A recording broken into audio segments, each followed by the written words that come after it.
There are 11 libraries in the city of Rochester.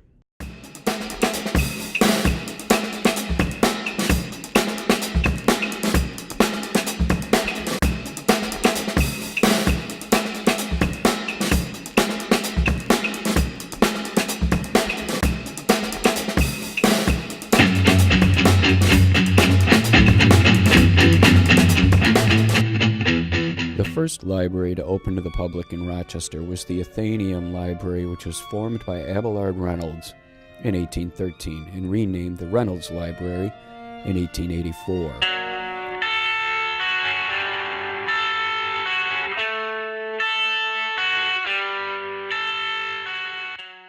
The Rochester Public Library was established in 1911 by the City of Rochester under Mayor Hiram Edgerton.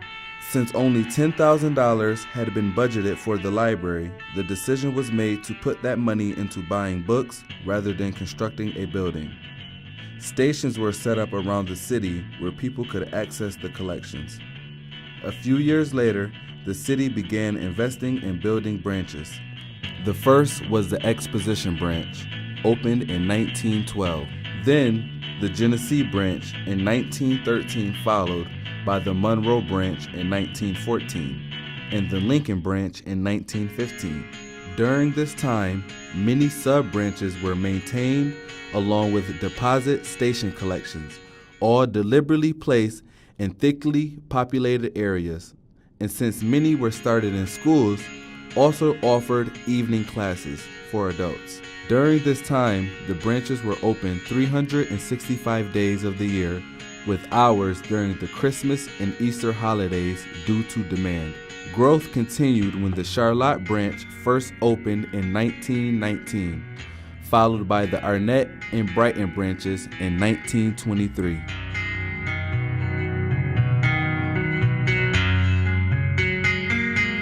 During the Depression, several of the branches were closed. Public outcry over the loss of public libraries was so great, the city found allocations to reopen all of the branches except for the Park Avenue branch, but by 1933 had opened a new Hudson branch and had moved the Monroe branch in 1930 to its new home, where it remains today.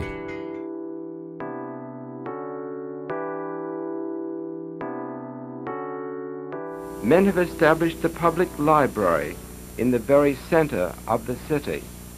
For knowledge is power, and a public library is a powerhouse of learning. Its power is felt in the community not by books alone, but by the members of its staff and by the vitality of its services. The Rochester Public Library has grown from its modest beginning in 1912 to the 12 branches and 11 sub-branches of the present.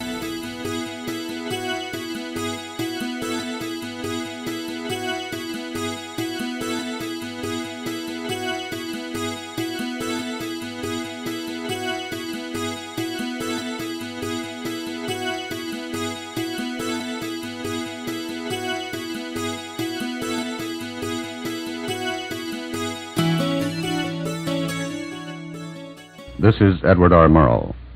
We're going to talk about flying saucers. We're going to talk about them from the standpoint of reporters, not as comedians, not as sensationalists.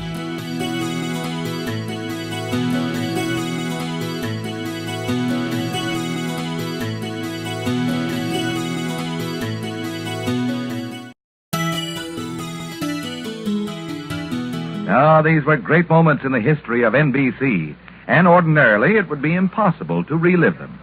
But we are fortunate in having had with us for the past 20 years a man to whom nothing is impossible.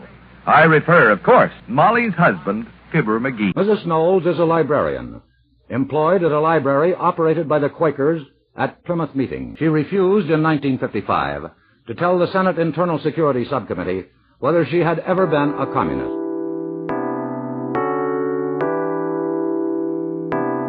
President Kennedy has been the victim of an assassin's bullets in Dallas, Texas. It is not known as yet whether the president survived the attack against him.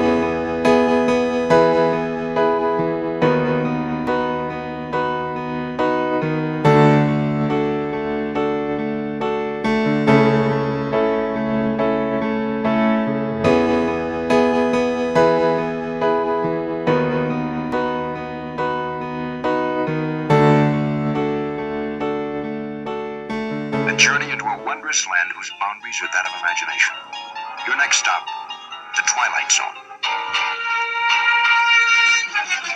When you do have a situation of a crowd throwing rocks and the National Guard is called in, that there is always the chance that it will escalate into the kind of a tragedy that happened at Kent State.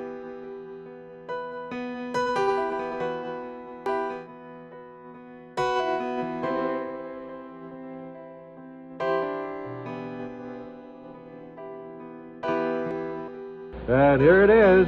Joe Frazier outpointed Muhammad Ali tonight and retained the heavyweight championship of the world.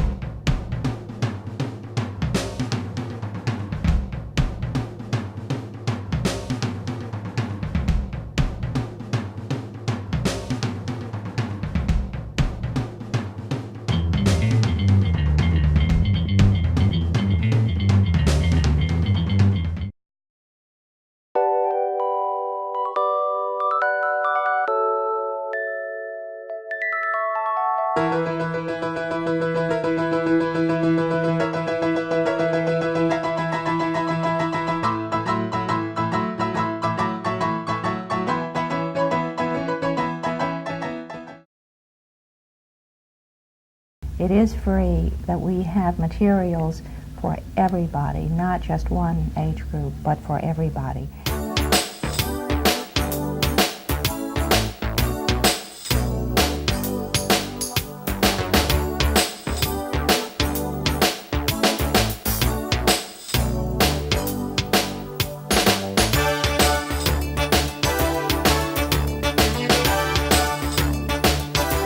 You can get service beyond measure at the public libraries of Monroe County. 37 convenient locations with one in your community. So you don't use an oven for one piece of toast? Yeah, right.